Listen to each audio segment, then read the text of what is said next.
Là, normalement, je m'en fous, je foire. Je m'en fous, je foire. Rien que pour ça.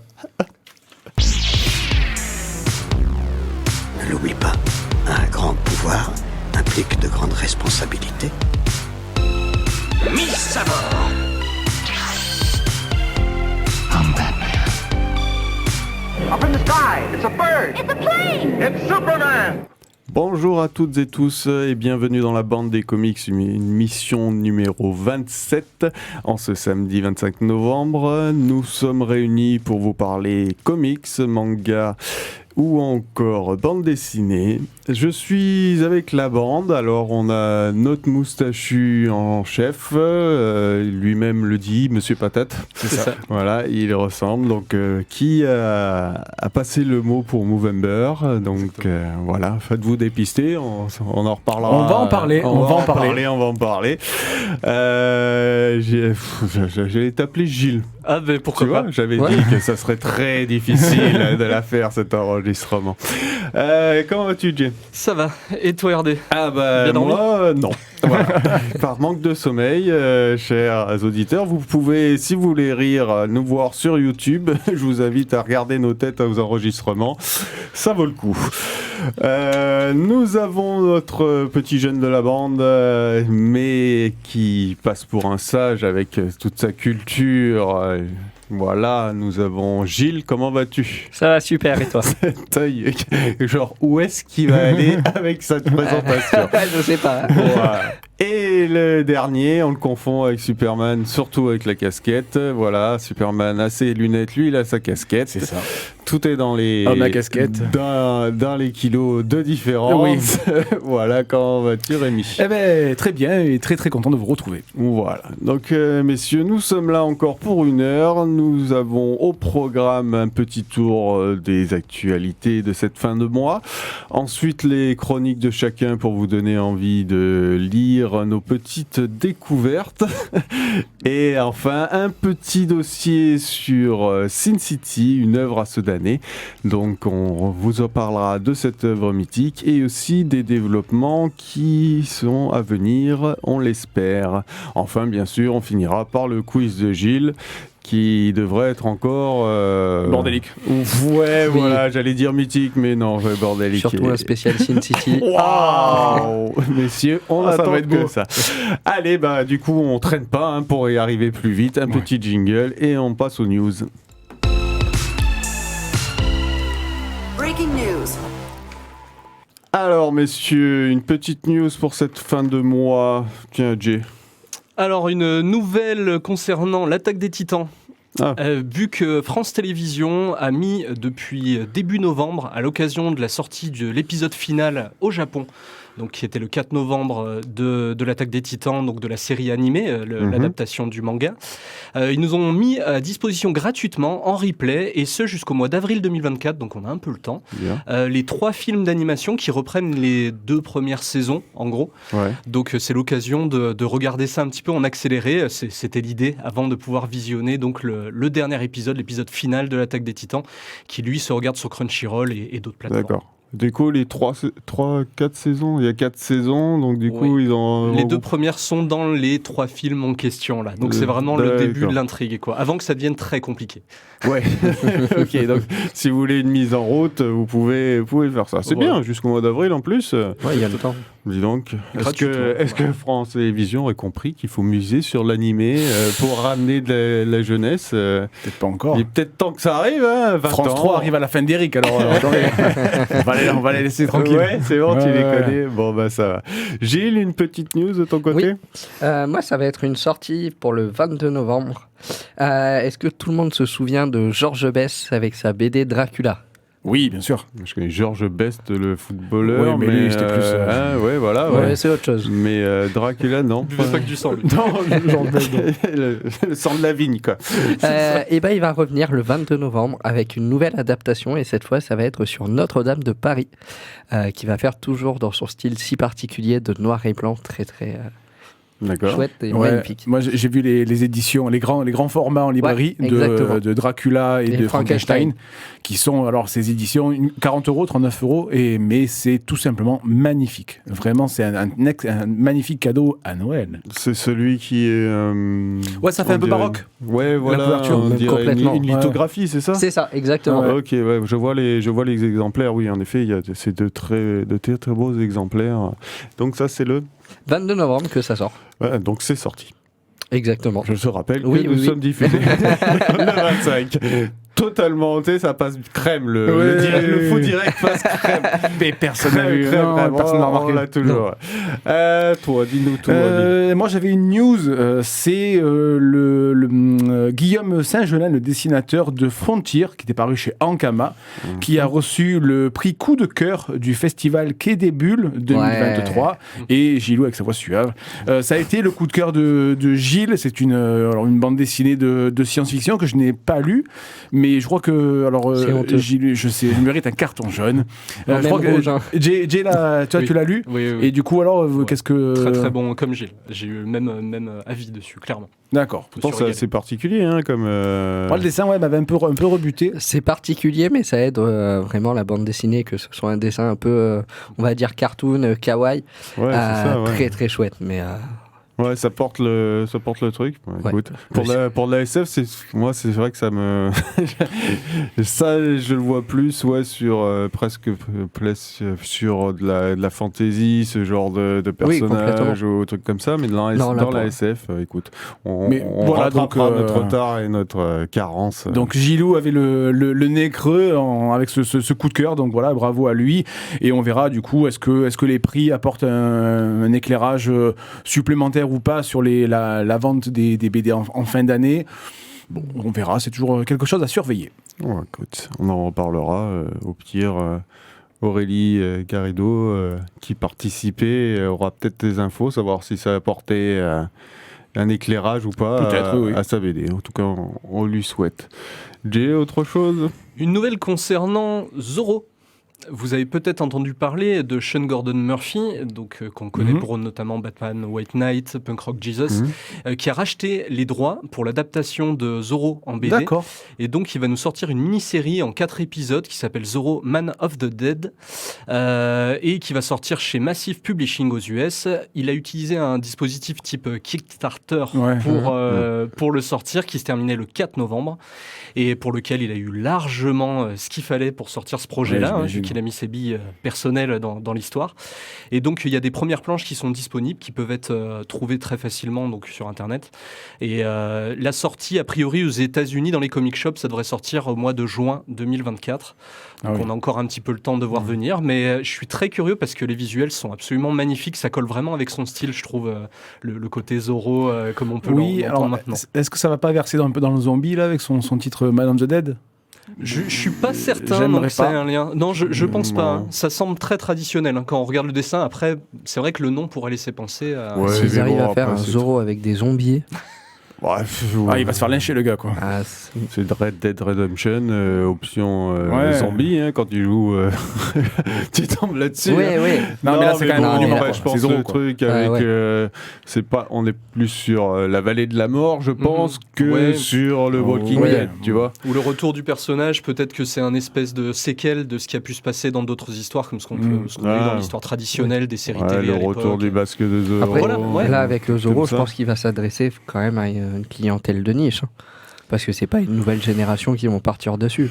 Oui, bah de toute façon c'est pour ça, c'est ceux qui ont répondu à la campagne de financement, hein, qui déjà montrent qu'il y a un public.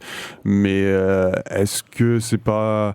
Après, on a ces personnages historiques qui sont régulièrement ressortis. On parlait de Frankenstein, de Dracula, qui sont régulièrement ressortis pour utiliser sur une vision avec un one-shot. Ouais, je le vois pas après le lancer sur un mensuel ou un truc comme Non, ça. non, Là, c'est mais, 4 épisodes, c'est vraiment court. Il va tester, Ouais. voir un peu le marché, ce que ça peut donner. Mais je vous invite vraiment à jeter un coup d'œil aux planches parce que C'est sympa. Bien Couleur ou noir et blanc? A priori, ce sera la couleur. Ouais, couleur. Ouais, aux US, tu lances difficilement un truc en noir et Un blanc. Zorro, un noir et blanc, ça doit être. Il y aura les deux, peut-être. Bah, tu le vois plus, Murphy quoi, le c'est fait, vite chiant. Tu le vois plus, c'est vite chiant. Ouais, c'est ça. Dans la nuit. Ouais, voilà, à part l'épée, les dents et les yeux, c'est risqué, quoi. Donc voilà, bah écoute, on suivra ça et on verra. Bon, on a un temps pour une petite rapide. Une petite rapide. Une alors. petite rapide, Alors, monsieur Moustachu. un petit truc rapide, Allez. c'est l'adaptation cinéma de Podom, la bande dessinée de Feu Hubert et de Zanzim, qui sera réalisée par Léa Doménac, qui a réalisé dernièrement le film Bernadette avec Catherine Deneuve. Et du coup, donc, Zanzim a publié son interview journal. Et donc, ça sera pas une comédie musicale, mais un film avec du chant. Donc, à voir. Moi, j'avais vraiment énormément adoré cette bande dessinée. Et il faut noter que la BD a reçu 8 prix en 2020, dont celui de la critique ACBD. On n'a pas de date de sortie, mais voilà, je suis très très curieux de savoir ce que ça va être. Ouais, donc ça aussi, c'est un truc à suivre, hein, parce que... Oui. Gros succès. À voir. On verra bien. On verra Écoute, on lancera les paris et chacun fera ce qu'il veut. On se fait une première pause musicale. Alors, qui nous a choisi ça? Oh, ah oui, c'est vrai que c'est toi qui t'avais râlé. C'est ça, toi, comme un t'as pou. tout imposé. J'avais Alors, dit, Jérémy. alors, présente-nous. Je me souviens plus c'est quoi le morceau. Bien joué. The Message. Eh oui, c'est Siaman The Message. Parce qu'en fait, je suis en train de lire la série RIP de Julien Monet et de Getz. Du coup, dedans, il y a Bouge de là des MC Solar. Et j'ai envie un peu de vous culturer. Et là, c'est la chanson dont est extrait le sample de Bouge de là, Siaman The Message. On est de retour dans la bande des comics. En effet, tu nous as culturé. Je vous ai culturé. Voilà, on a découvert d'où venait le sample de Bouge de là. C'est très bien. Bah écoute, on va passer aux chroniques. Donc messieurs, chacun sa découverte. Allez Gilles, tu commences. Yes, allez, on va commencer pour une très très belle idée cadeau pour Noël à tous les fans de Star Wars et même les non-fans. Je vais vous parler de Les Guerres de Lucas aux éditions Demain Édition. Alors, qu'est-ce que c'est? Ça va être sur comment Lucas a créé Star Wars, comment il a pu faire, toutes les difficultés qu'il a eues. D'accord. Non, Lucas, moi j'étais pas du tout. C'est George Lucas. George Lucas. Ok. Ouais. Oui. Oui. Oui. Non, bah, moi je lis Lucas, donc Ah, du coup je ne d'accord. comprenais pas et je me suis dit c'est un personnage qui s'appelle Lucas. D'accord. Et donc là j'étais totalement perdu. Tu y étais Excuse-moi. Non, ah non, du tout. Donc c'est une BD sur George Lucas, Voilà. le réalisateur de Star Wars. Excuse-moi, C'est bon. je t'en prie, reprends. Il a rapproché les wagons, c'est bon. Voilà. Non, du coup, très très belle bande dessinée sur toutes les galères qu'il a pu avoir. Ah ouais, à ce point. Ah, il en a eu, mais moult et moult. C'était juste pour vous en donner une. Il a signé le contrat pour produire le film quasiment une semaine avant que le film se fasse. Avant le début du tournage. C'est ça, parce Ah que ouais. les C'est mieux producteurs qu'après. voilà, n'y croyaient pas du tout. Du coup, ils ont laissé traîner le truc quasiment jusqu'à la fin, avant que... Et lui, je crois qu'il a mis des ronds à lui dans l'histoire. Ah non bah, vu qu'il n'était pas produit, ouais. Eh ouais. Chaud, hein. C'est que... Non. Ah bah c'était un pari et Il l'a oui, gagné. on voit qu'il a eu chance de pouvoir la gagner. Et donc là, ce n'est que sur la préparation de Star Wars ou c'est aussi sur le tournage? Les deux. En fait, ça va être sur la préparation, sur toutes ses inspirations, sur ses motivations, sur comment il a choisi son équipe de tournage, sur les acteurs, comment il les a choisis, et après pendant le tournage du premier film, comment en fait il a fait pour Comment ça tourner, s'est passé, comment ça s'est passé, quelle galère qu'il a eu, parce qu'il en a eu D'accord. énormément, et c'est vraiment très très chouette. Pour parler du dessin, ça va être un peu dans le style de Last Man. Ouais. Voilà. D'accord.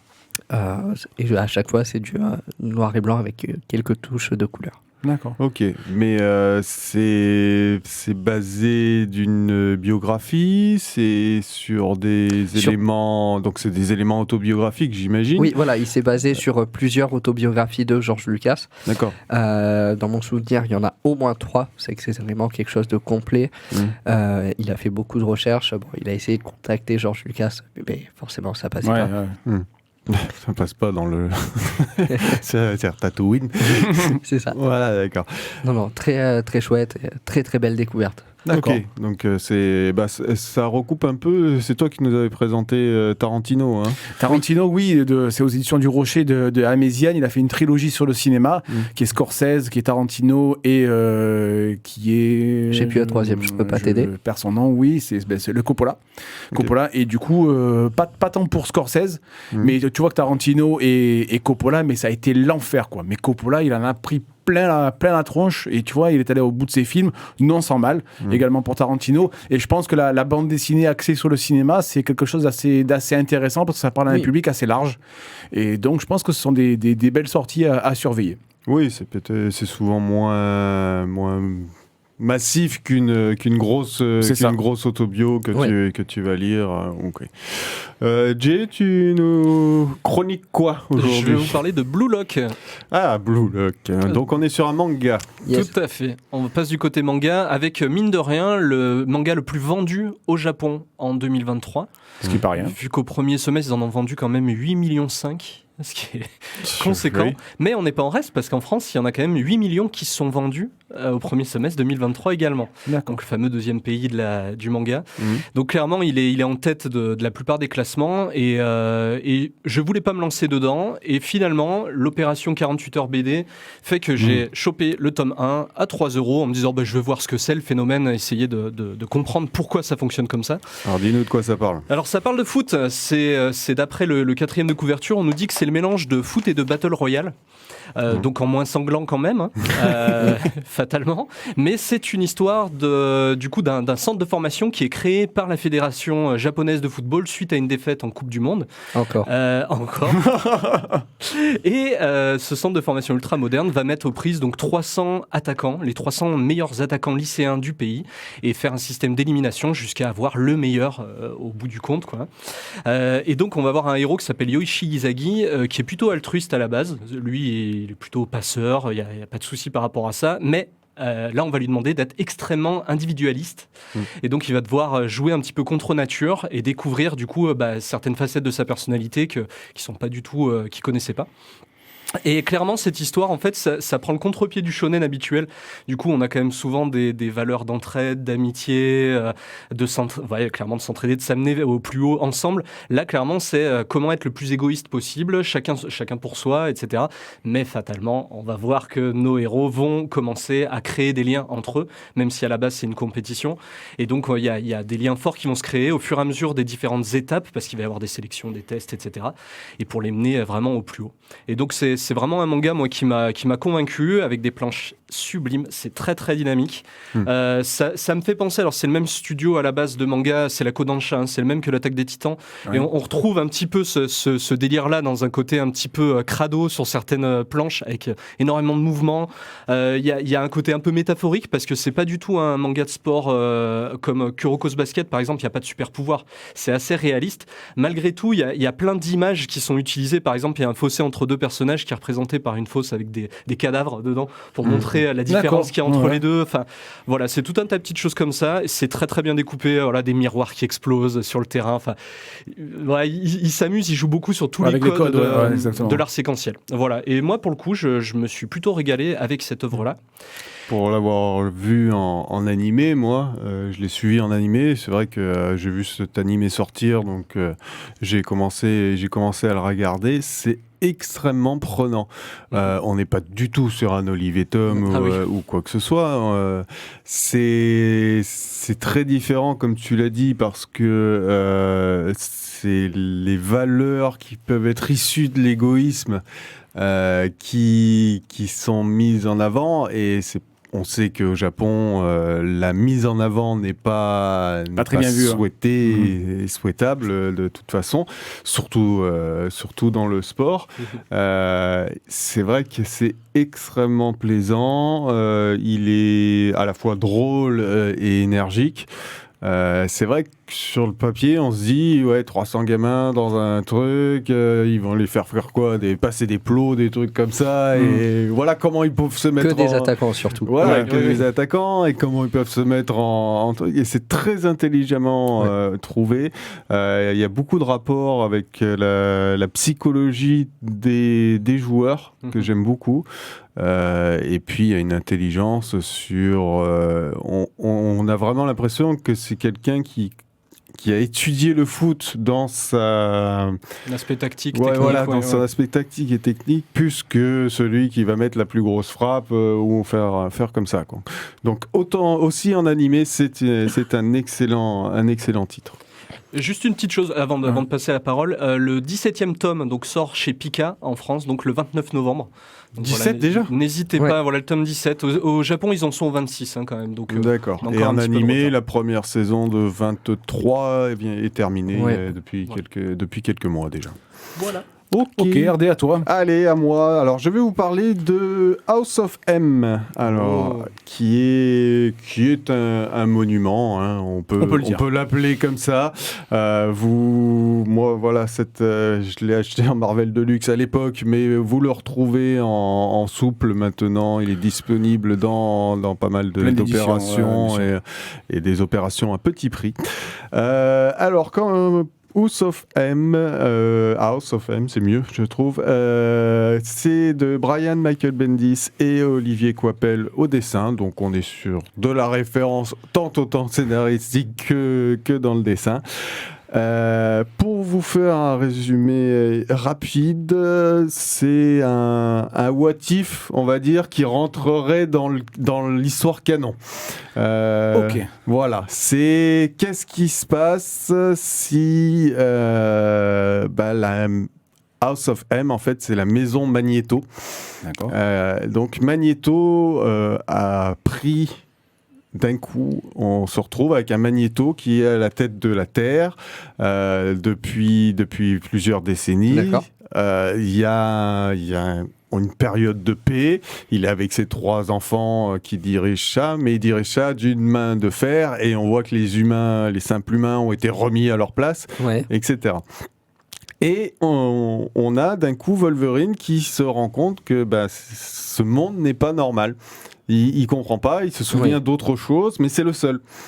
Et il se vient à s'allier aux humains, donc aux personnages humains, donc Iron Man, Captain America, Spider-Man, etc., pour lutter contre cette mainmise des mutants via le Magneto qui est encore plus fou qu'on pouvait l'imaginer avant. Ah bah tu lui donnes le pouvoir, tu vois ce que ça donne. Oui, d'accord, ok. Voilà, on a aussi les 3 enfants, donc la sorcière rouge, Vif Argent et Polaris, qui est la 3e, qui sont là aussi, et on a cette main de maître. Donc toute la réflexion est de se poser la question de est-ce que c'est mieux si les mutants étaient au pouvoir comme le demande depuis tant d'années Donc c'est une uchronie au départ.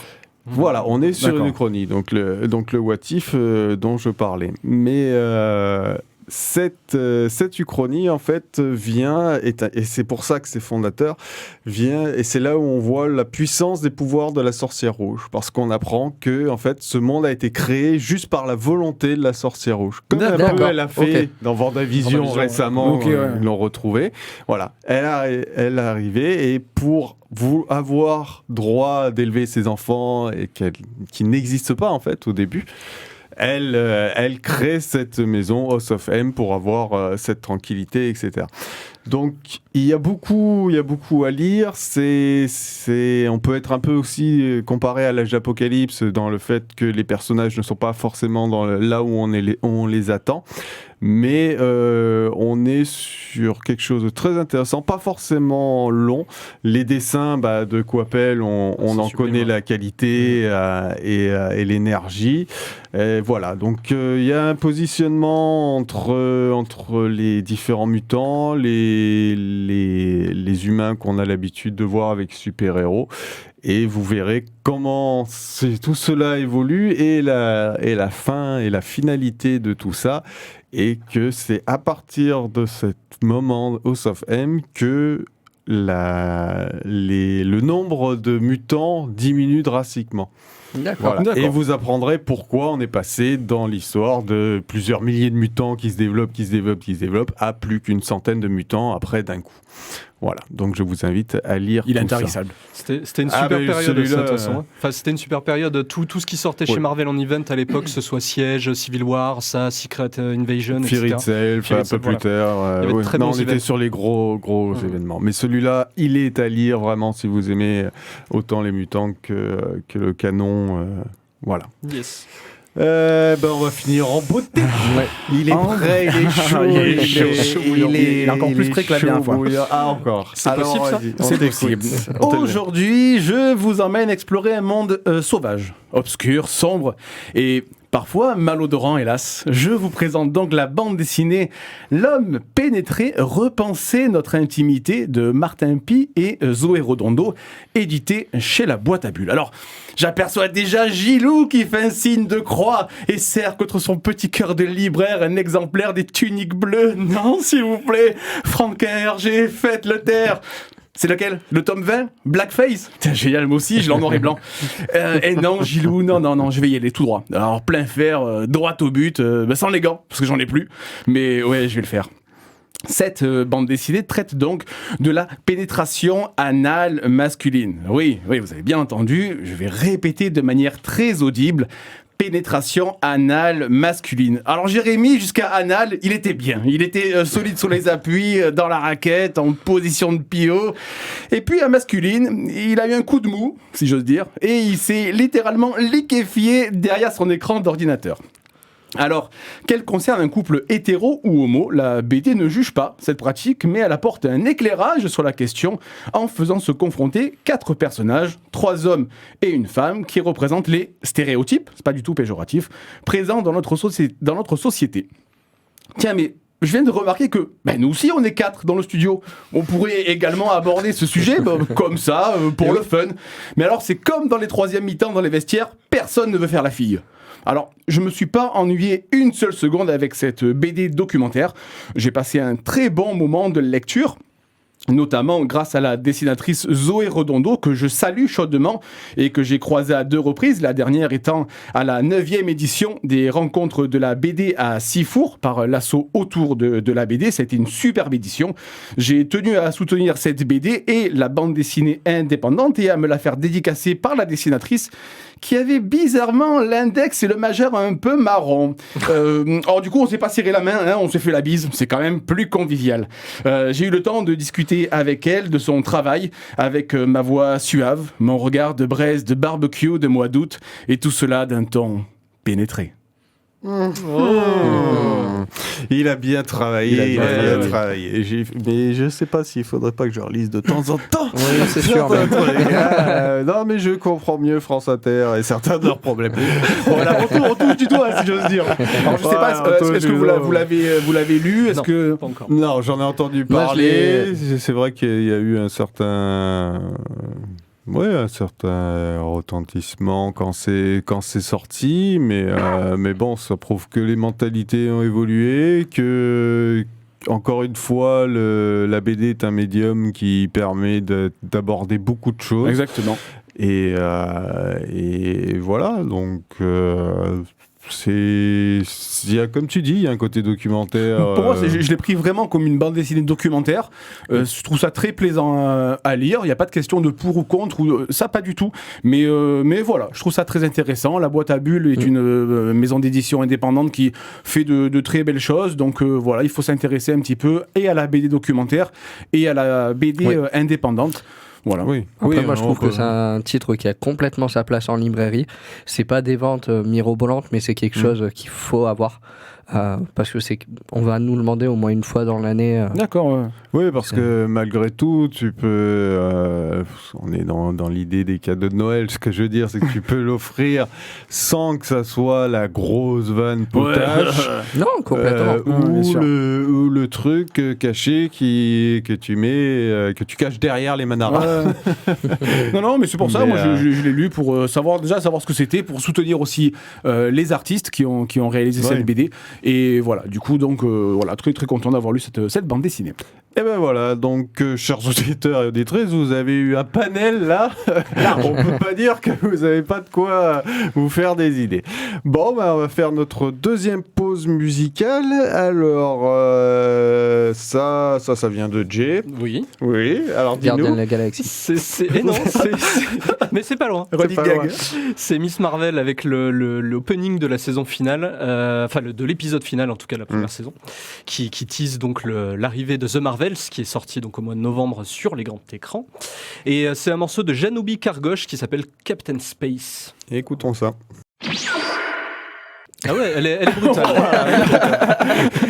On est de retour dans la bande des comics sur Radioactive. Nous allons passer à notre dossier qui porte donc sur Sin City. Alors messieurs, qui nous présente déjà Sin City ? Dis-nous tout. Je vais vous en donner quelques mots en tout cas sur les comics donc, qui sont parus depuis 1991, en gros de 1991 à 2000, aux éditions Dark Horse aux États-Unis, dans des revues. Donc c'était des purs comic books au départ, vraiment au format fascicule et qui ont été ensuite rassemblés. Mais on entend parfois parler de romans graphiques au sujet de Sin City.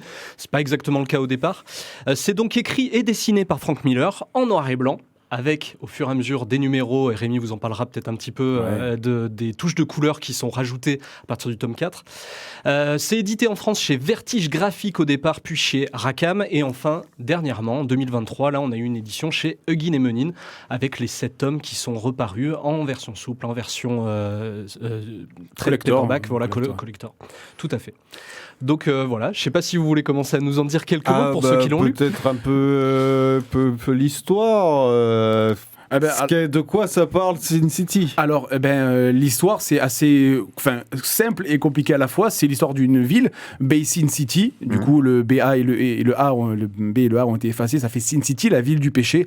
Et en fait, on va suivre les destins entrecroisés de plusieurs personnages qui, à la base, ne se connaissent absolument pas ou évoluent chacun dans leur coin. Et voilà, leurs destins vont se croiser à des moments et se retrouver à d'autres où ça sera juste une rencontre et c'est tout. Et donc, voilà, on suit en priorité Marv, qui est un repris de justice, qui s'offre un petit moment de plaisir avec une prostituée. C'est le point de départ.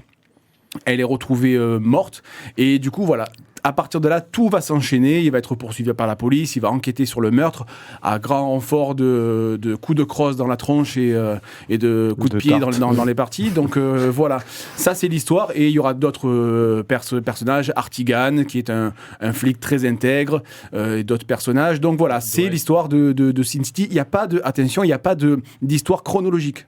Puisque voilà, un peu comme à la manière de Pulp Fiction, il y aura vraiment des histoires qui vont se passer avant mais qui ont été publiées après. Je trouve que c'est un peu toute l'originalité et la force de Sin City qui s'étale sur 7 tomes et voilà, d'avoir c'est justement cette narration non linéaire qui a réservé à un public très très adulte, mais voilà, c'est un polar au sens vraiment très très fort du terme, mais accrochez-vous parce que voilà, il faut quand même arriver à raccrocher les wagons pour dire ça se passe avant, ça passe après. Lui il est mort, mais là il est vivant. Donc voilà. Ça a d'ailleurs été la difficulté de l'adaptation cinématographique, qui a été de faire quelque chose d'assez linéaire pour que ça puisse passer. Et que je trouve très réussi. Le premier film, pour moi, c'est ce qui m'a donné envie de lire le comics. C'est le film. Je trouvais ce mélange d'effets spéciaux pas grossiers, on va dire, mais on voyait que c'était vraiment des écrans verts, avec justement cette narration assez bizarre, ces touches de couleurs dont on va parler ensuite. Et ça m'a donné envie de me plonger dans le livre, et c'est là où j'ai vu que le film était extrêmement fidèle aux comics. Donc, pour moi, une réussite. Ouais. Moi, je vais revenir sur la parution en France. Ça a marqué beaucoup de personnes parce que c'était vraiment la première bande dessinée, enfin premier comics en noir et blanc aussi violent. À l'époque, il n'y avait pas toute cette violence dans les bandes dessinées et du coup ça a marqué cette génération avec les Sin City. Ouais, et ce travail graphique qui était assez particulier aussi pour l'époque. Parce qu'en plus, pour moi, je pense que Frank Miller a pensé son dessin en noir et blanc. Oui. Souvent, je ne sais pas si tu vois cette planche de Marv ou c'est Artigan, je ne sais plus, qui marche sous la pluie. C'est juste fait avec des traits blancs. Pour moi, c'est tout à fait. C'est celle que je voulais montrer parce que je la trouve sublime. Mais pour moi, c'est d'une beauté incroyable. Et les mecs, s'il fait juste ça avec des traits blancs, c'est incroyable. C'est ça. En négatif, ouais. Il a pensé tous ces albums en négatif qui étaient complètement, pour l'époque, hallucinants. C'était, mais tu le vois même quand Marv il saute devant un mur de briques, en fait tu as les briques qui apparaissent juste dans l'ombre et tu vois le relief se fait, et je trouve vraiment, pour moi, le noir et blanc là, c'est son expression la plus pure, parce que justement le dessin n'est pas un dessin colorisé bascule en noir et blanc, c'est du noir et blanc au sens strict du terme. C'est génial. Oui, donc on l'aura compris, c'est déjà une première claque au niveau visuel. Ah oui, graphique, ouais. Totalement. Après, en termes de scénario, donc tu disais, on est sur des passages d'alternance entre les différentes époques. La qualité, donc vous en pensez quoi, vous? Parce que moi, comme je l'ai dit, je suis pas assez peu familier de ça. Je connais relativement bien le film. J'ai lu un peu, où j'ai vu passer des extraits de ce qui était fait, mais j'ai pas un regard assez pointu pour savoir la qualité du truc. Donc là, c'est peut-être Jay qui peut en dire plus. Oui, moi, le scénar, pour le coup, je l'apprécie vachement. Les petites histoires, en fait, elles sont c'est moins imbriqué dans un premier temps que ce qu'on peut avoir dans le film, où en fait le film va piocher, il va assez loin dans le scénario, aller chercher vraiment dans les tomes 3, 4, etc. Il y a des personnages Artigan par exemple, qui est pas du tout dans les premiers tomes, et qui est pas du tout le personnage principal, et qu'on voit clairement mis en avant dans les films, le personnage qui est joué par Bruce Willis notamment. Moi après, c'est pas le point principal, l'histoire, en tout cas le dénouement de l'histoire, c'est vraiment plus comment il va creuser les sentiments de ce que les ressentis des personnages. C'est assez fort dans un milieu où tout est corrompu, tout va mal, cette ville elle est atroce quoi. Oui, bien sûr. Mais il y a quand même tout le temps un espèce de moteur derrière qui est souvent l'amour, quelque chose de sentimental, le sexe, le pouvoir, c'est vraiment chercher le moteur de chaque personnage comme ça. Et puis moi la claque c'est surtout graphique, comme on l'a dit, ce côté néo-noir, d'ailleurs il parlait de film noir, mais d'une nouvelle façon de le faire avec ce côté très sombre et très sanglant, et donc il parle même d'un style néo-noir, et je trouve que ça colle à la perfection parce qu'on a vraiment cet aspect clair-obscur en permanence dans l'utilisation des couleurs. Oui, parce que ça a été, au niveau du film, ça a été la première utilisation de ce type de réalisation. Oui, Après, donc, il y a eu le 300 qui a été fait justement donc, depuis Miller. Ils ont parlé d'en refaire un, je ne sais plus qui, sur quelle œuvre, Ronin, mais peut-être Ronin, je sais pas. Je sais pas. Enfin bref. Mais oui, il y a un côté révolutionnaire au niveau du cinéma qui est tiré de là. Donc Gilles, tu disais que ça vient c'était aussi révolutionnaire à l'époque en bande dessinée. À l'époque, donc milieu des années 90. C'est une œuvre qu'on peut pas louper. Moi, je trouve que, par contre, il y a 7 tomes, et je trouve que les 2 derniers tomes perdent un peu en intérêt. J'ai l'impression qu'il a un peu trop tiré sur la corde de son concept. J'avoue avoir été un peu moins intéressé. Mais voilà, si tu prends les 4 premiers tomes, c'est pour un peu que tu sois branché polar, pour moi, c'est du jus, quoi. Vraiment du jus, parce que chaque planche, celle que montrait Jay, mais il y en a d'autres, notamment la scène aussi de Jessica Alba, je sais plus le nom de son personnage, qui danse, tu vois, mais là aussi c'est fait avec c'est une esquisse quoi, c'est juste des traits, et voilà, à chaque fois la claque est visuelle, l'histoire est assez brute, assez directe, et du coup, justement, aussi, on va avoir ces touches de couleurs qui vont apparaître, parce que justement, c'est là où il va montrer le sang, il va montrer les coups, et voilà. Donc, en fait, ça met un petit focus sur ce qui se passe. Voilà. C'est vraiment... il faut vraiment lire ce Sin City. Alors, oui, il y a la réédition de Guy Menin qui est à nouveau en librairie, ce qui est très bien, dans une version collector qui est, ma foi, à mon sens, très, très dispensable, parce que c'est pomper de l'argent pour que dalle. Mais sorti de ça... Après, je rajoute juste par rapport à l'édition Guinness, Guinness, c'est qu'ils ont fait une OP, je ne sais pas si vous en avez entendu parler, c'est que pour chaque tome acheté, vous avez Des cartes à jouer. ouais, voilà, une page de cartes pour à la fin reconstituer tout un jeu de cartes spécialement Sin City. D'accord. J'ai vu le rendu, c'était un peu cheap quand même. C'était... C'est pas top, c'est pas des cartes de grande qualité, mais ça le mérite d'être là. Oui, voilà, exactement, c'est le petit plus. Donc voilà, c'est de nouveau disponible en librairie. Après, je pense qu'il y a eu un petit truc chez Rackham, puisque Frank Miller a atterri chez Guinness Menin. Donc, est-ce que c'est lui qui a racheté les droits? J'en sais rien, mais voilà. Et du coup, donc, il y a un deuxième film, et puis il y a d'autres choses aussi, Jay, sur l'univers de Sin City. Alors, il y a d'autres choses qui auraient dû sortir, parce que très rapidement, parce que ça n'a pas abouti. Un jeu vidéo qui devait s'appeler Sin City Kill 'Em Good, qui devait sortir, qui a été annoncé d'abord au début des années 2000, donc à la sortie du film, du premier en 2005. Et ensuite, en 2022, il y avait une annonce qui était faite notamment par le studio Red Mile Entertainment, mais le studio a mis la clé sous la porte, et donc le projet n'a pas abouti.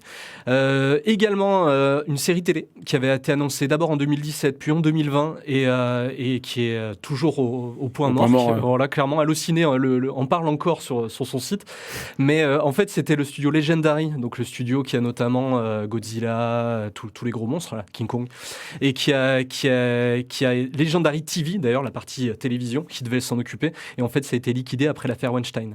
D'accord. Donc ceci explique cela. Donc pas d'adaptation dans un premier temps, voilà, à part ces deux films effectivement, et le deuxième donc J'ai tué pour elle en 2014. Qui est plus anecdotique, je trouve. Eva Green qui est magnifique, mais sorti de ça. Oui, sorti de ça. Je pense que le premier a été arrivé à nous pêcher en tant que spectateur sur l'originalité du procédé, sur les histoires. Le deuxième, en fait, ne fait que, je vais pas dire surfer sur la vague, mais voilà. Pour moi, il manquait quand même quelque chose d'intéressant et de surprenant comme dans pour ce le 300, hein. Le 300, oui, le 300, premier et le second, le deuxième. c'est pareil. Hein. Avec Eva Green encore, on y revient aussi.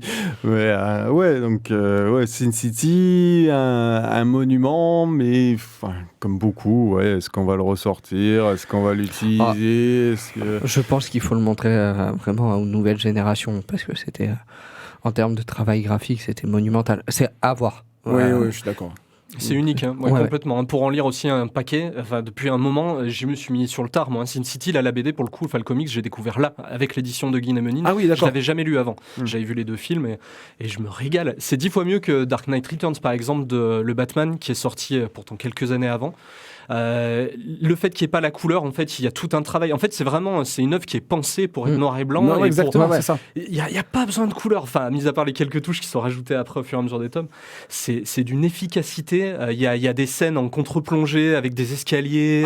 Quand Ortega est dans la prison, mais c'est génial. C'est beau, quoi. C'est beau. Mais demandez à papa si vous voulez le lire. Vous le savez. Les gars, on a beaucoup de choses à lire. Je sais. Mais au moins, il y a cet homme. Toi, Gilou, tu la connais, mais RD, je peux t'en passer un ou deux, ne serait-ce que pour feuilleter, tu vois, pour t'imprégner de l'univers graphique. Tu peux en faire des tableaux, quoi. Franchement, la plupart des planches, tu les sors et tu fais des tableaux sans problème. C'est pour ça que ça aussi, les gens connaissent aussi autant, c'est parce que il y a eu, ceux qui sont un minimum dans le truc de BD, t'envoies passer, sorties, extraits de ça, au moins une fois ou deux dans l'année, tu vois un truc. Et puis c'est vrai que j'avais lu une analyse de la BD, des BD de Frank Miller. Et évidemment, on repasse en revue Daredevil, Batman, et évidemment Sin City. Et je pense qu'en fait, Sin City est né de l'envie de faire quelque chose pour lui, sans aucune contrainte éditoriale, en fait, sans que personne lui dise non, mais il faut que tu fasses ça. Il a tout envoyé bouler. Et en fait, la grande force de Frank Miller, c'est de pouvoir faire un peu du commercial, bien qu'à chaque fois ces personnages, que ce soit Batman ou Daredevil ou d'autres personnages, il arrive à les amener dans des endroits inhabituels. Et puis des fois, on l'a vu avec Ronin, on l'a vu avec Sin City, où là par contre il s'affranchit de toute volonté ou quoi, et il fait ce qu'il veut de A à Z, limite que ça marche ou pas, mais au moins il va au bout du projet. Et je pense que c'est ça aussi qui a fait que la BD a tant marché parce que Oui. c'était un précurseur qui était arrivé à un moment de la BD où, si tu veux, comme tu le disais, Gilles, personne n'avait lu ça. Ça a été un pavé dans la Surtout mare, que quoi. le mi-90 pour les comics, c'est l'année où Oui. Marvel est passé très très près de la liquidation. C'est là où ils ont vendu tous leurs titres à droite à gauche. Ils ont eu beaucoup de mal à les récupérer. On le voit encore avec Spider-Man. Oui, non,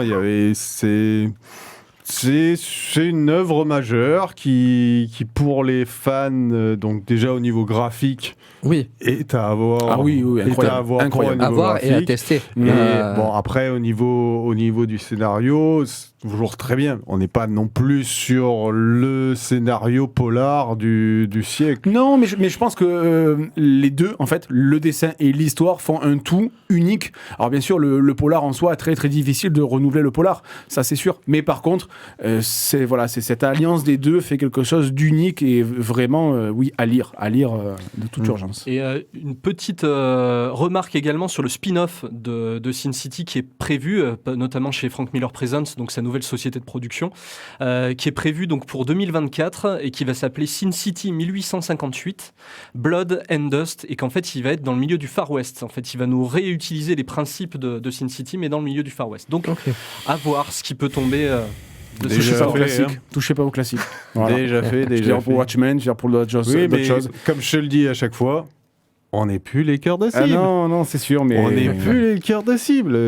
Que si ça peut amener, comme ça nous a amené à l'époque, des nouvelles générations à découvrir Miller et après à vouloir Oui, bien continuer, sûr. on se doute qu'il y aura une qualité graphique qui sera là. Donc voilà. Ok. Bon bah messieurs, on a fait On a un bien peu dégrossi. le tour. Hein, Ah oui. ouais, donc Sin City, faites-vous votre avis. Comme on vous le dit à chaque fois, si vous avez des retours, n'hésitez pas, on est preneurs et ça peut permettre de continuer et d'approfondir certaines discussions. Messieurs, on va passer au meilleur moment. Ah bah oui, celui clairement. que tout le monde Ah mais attendait clairement. pour nous rappeler. Moi, je suis pour ça d'ailleurs. Ah, mais je sais, c'est pour nous rappeler à notre petite existence, C'est ça, et tu eh sais, oui. à nos moyens de perception. Les petites gens. Et voilà. Allez, mets-nous un peu le jingle. Une énigme pour Batman. La résoudras-tu? Alors, Gilles, tu as bien caché tes fiches.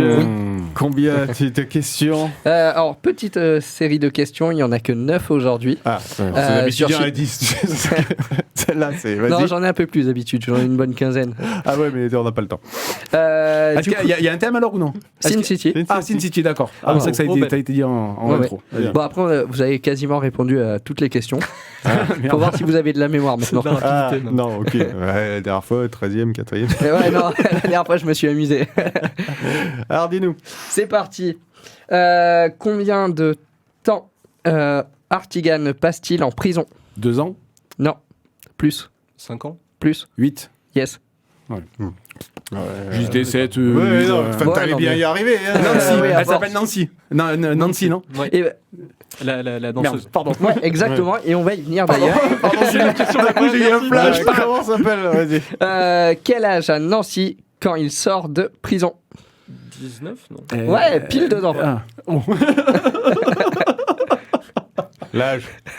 Pile dedans. Ah, non, la réponse. Mais non, mais dis d'abord, donc ça va. c'est bon. Ouais.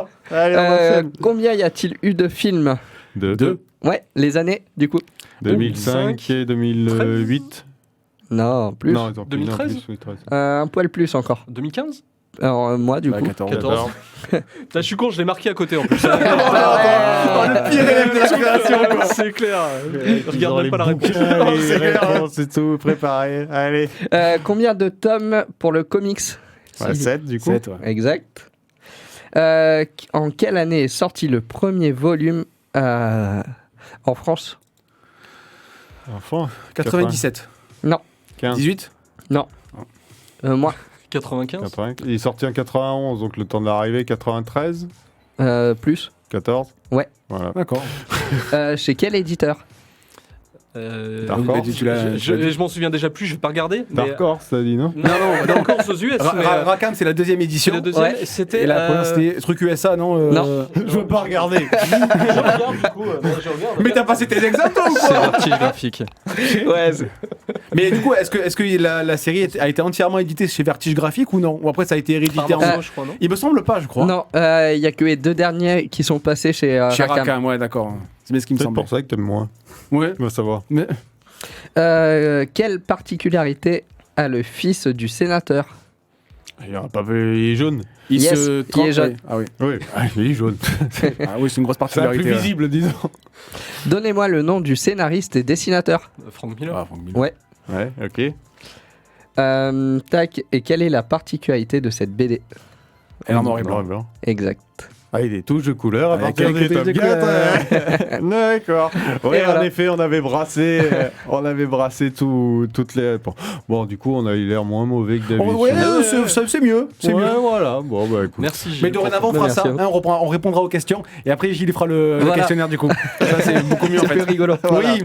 Avec chacun On est la sa moins bête. dose pour Voilà. J'y arrive bien. ça. Ou à défaut de plus intelligent, tu as raison. Non, ça c'est mort. Bon, ça va. Bon, messieurs, merci encore Merci. pour cette émission. Et merci. On s'est bien amusé. On espère que vous avez eu plaisir à nous écouter.